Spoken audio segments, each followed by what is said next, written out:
Hello and welcome to Families Made Differently. We have a lovely guest with us today. Would you like to introduce yourself?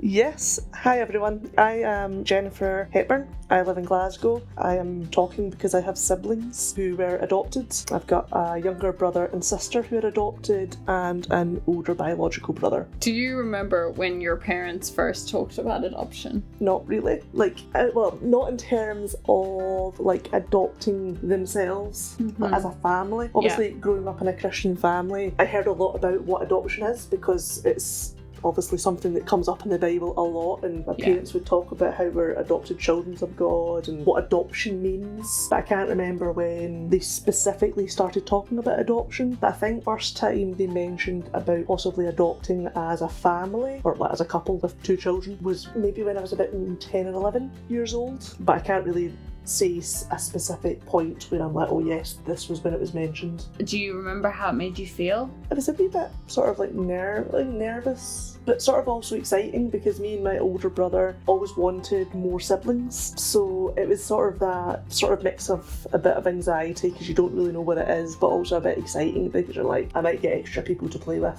so which is always exciting when you're a child. So it was sort of like a mix of emotions. How has adoption shaped your family? It's made it bigger and a lot noisier, but also a lot more fun because before it was just like me and my brother, my older brother, and being the youngest sibling is quite annoying, I'm not gonna lie. Whereas now I was not the youngest sibling, I got to, annoy my younger siblings. But yeah, it made us happy. Got to annoy my younger siblings, which is just the main fun part of being a sibling, an older sibling, is that you get to annoy your younger siblings. I would say that is probably the thing that has shaped us most, is that it was much noisier when my younger siblings joined the family. But it was fun. You basically get instant friends. Okay, so what was your favourite memory about being a family made differently? It's quite a few. Like, one of our favourite traditions is that the siblings, so me, my brothers and sister, between the pyjama service for the young people and the watch night service on Christmas Eve, we would always go to McDonald's together. Just the four of us. Our parents weren't allowed to come with us. Oh, that's so cute. We'd always go to McDonald's and have McDonald's before then going back to the watch night service that starts at 10:30. And then we like to play video games together. When you've got four people, it makes it really easy because we would let the system link our Xboxes together and play Call of Duty against each other. Within the same house. So my brothers would be upstairs in their bedroom and me and my sister would be downstairs in the living room, and we would play against each other, but then we'd swap it up, so we'd have the adopted children versus the biological children, and then we'd have the boys versus the girls, and me and my little brother versus my little sister and my older brother. So there's lots of variation, but it's probably one of the fondest memories is the fact that we used to all stay in and game together, which we don't get to do now because we all live in different places. That's so cute. So we were together, but not together because we were in different rooms in the same house. But playing together, yeah. That's quite a fun. I don't know that I've ever heard anyone do that. I love that. Yeah, it's good fun. Was adoption an open conversation in your home? Yes. So it was never hidden, it was never sort of hush-hush. My little brother and sister, they knew from the very beginning. Initially you foster before you get to adopt. There's a period of time where you have to foster and they have their social worker. Our family have our social worker. And it's just to make sure that things are compatible and things are running smoothly before the adoption then gets granted by a judge effectively. Okay. How long is the fostering process? Do you know or remember? I can't really remember. I want to say it was 2 years or so. Oh, that long? Yeah, it was quite a while. But then again, I could be wildly lying. So it's difficult. I can't really remember. Once they joined the family, that was it. They were here and they weren't going anywhere else. So is that a Scottish thing, the fostering and then adoption? I think so. I'm not really sure because I've never... Because you were, as the child, you were going through it in the fullest sense of the word. No one really spoke. Obviously, people spoke to us, social workers would speak to us, but in Scotland, there are not that many families that adopt with children that were still in the house. So it was quite funny because sometimes the social workers didn't know what to do with us. They were like, you just go in that room and play games whilst like mum and dad were doing their training and stuff like that and doing the courses that they needed to do. But yeah, it was always very open. Conversations happened. They were encouraged. Nothing was ever like, oh, you can't speak about that or we don't talk about that. It was very open because Gareth, my brother, he was in primary school when he came to live with us, so he was very aware of what was happening, and my little sister was a bit younger, but because of Gareth, she knew it was happening. And they are full birth siblings, I assume? Yeah, they're themselves. biologically related themselves. So you've almost got two pairs, biologically. Yeah. That's quite cute. Yeah. So, and it's always nice to keep siblings together. Was it something to be proud of? I suppose it depends on what you mean by proud of. Let me ask it in two questions. Was it something for your siblings to be proud of that they were adopted?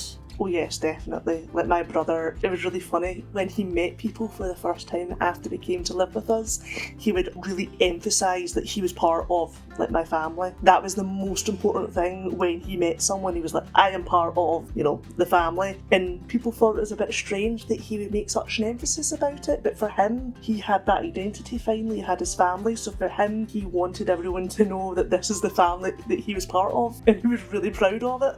Oh, that's lovely. Second part of that question is, were you proud of being the sibling of adopted siblings? I suppose, yeah. I mean, I like my adopted siblings. Yeah, that's helpful. Like, that's the thing, like, there's never been like a point where I've been like, oh no, you're adopted. Yeah. Like, I mean, fair enough, we do have jokes. Like, my sister will always make the point that she's the favourite because, my parents chose her, whereas they just got stuck with me and my older brother. I mean, it's a good point. But no, they were probably proud to be part of the family, and we were proud to have them as part of our family. Yeah. I guess that's what I meant by the question. Yeah. How did God speak to you through your experience? Oh. I mean, you can just say he didn't. I think it's not so much, obviously because I was young. I would have been like early teens when my younger siblings joined the family. Went to church since I was, before I could walk and talk. Yeah. I've literally just always been hearing about Jesus, hearing about God, going to church. So I don't think that it was necessarily much talking from God when it was happening, so to speak. However, I think retrospectively, I think it has been quite interesting to look back, and actually it's a really good way of It's a good experience because it allows you to understand that because your family's different, other families also might be different in how you interact with families, because you don't know what's happening in their family. Because there are people that genuinely think that my younger brother and sister are biologically part of our family because they look so similar, and obviously they've picked up so many mannerisms from our family. Mm-hmm. And the same can be said for other families, but you don't actually know with what's going on in their lives. So in terms of... And blended families are becoming so normal as well.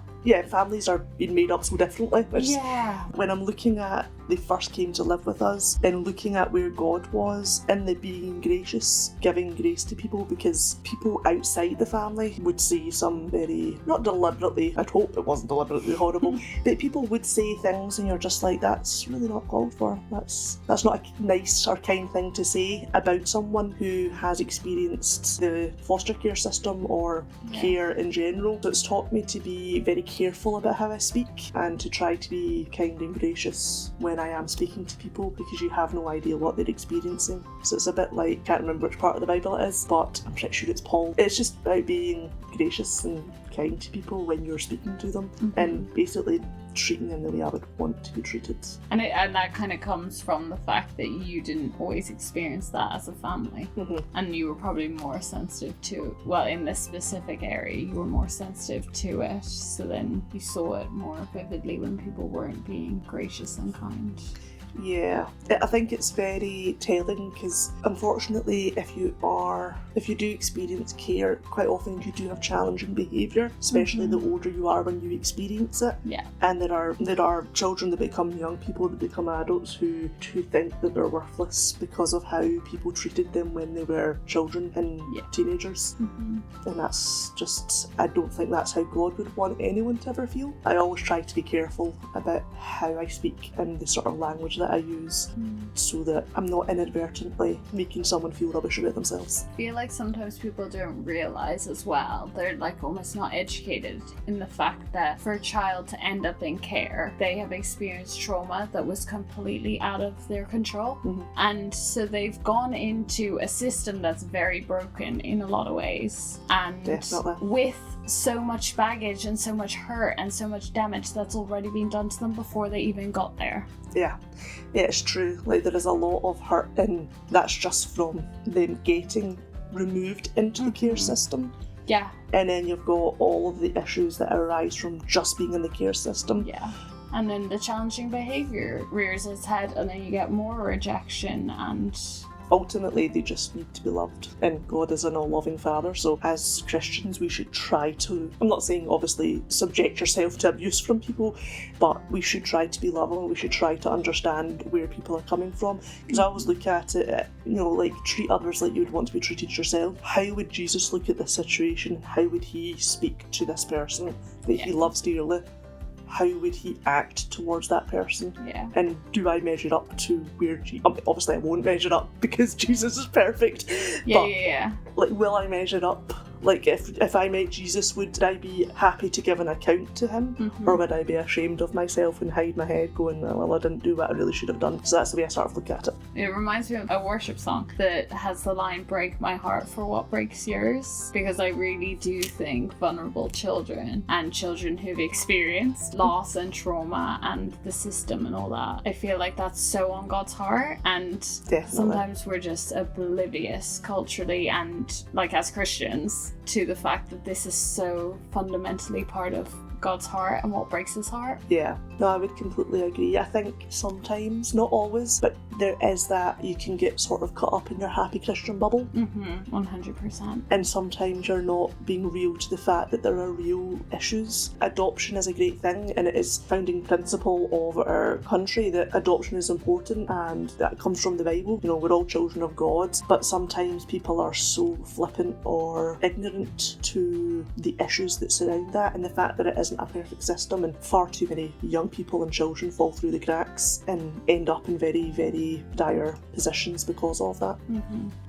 I'm just actually going to pause us there. She has so much more, Jennifer has so much more to share with us. It was a really long interview, but so much goodness that I have decided to split it into 2 parts.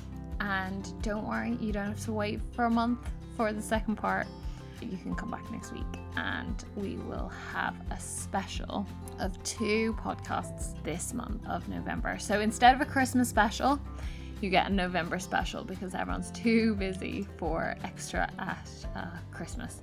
So come back next week and you can hear the rest of our interview. This was Families Made Differently, the podcast designed to share stories from Christians across the UK whose lives and families have been shaped by fostering and adoption. This is Bex Baker, your host,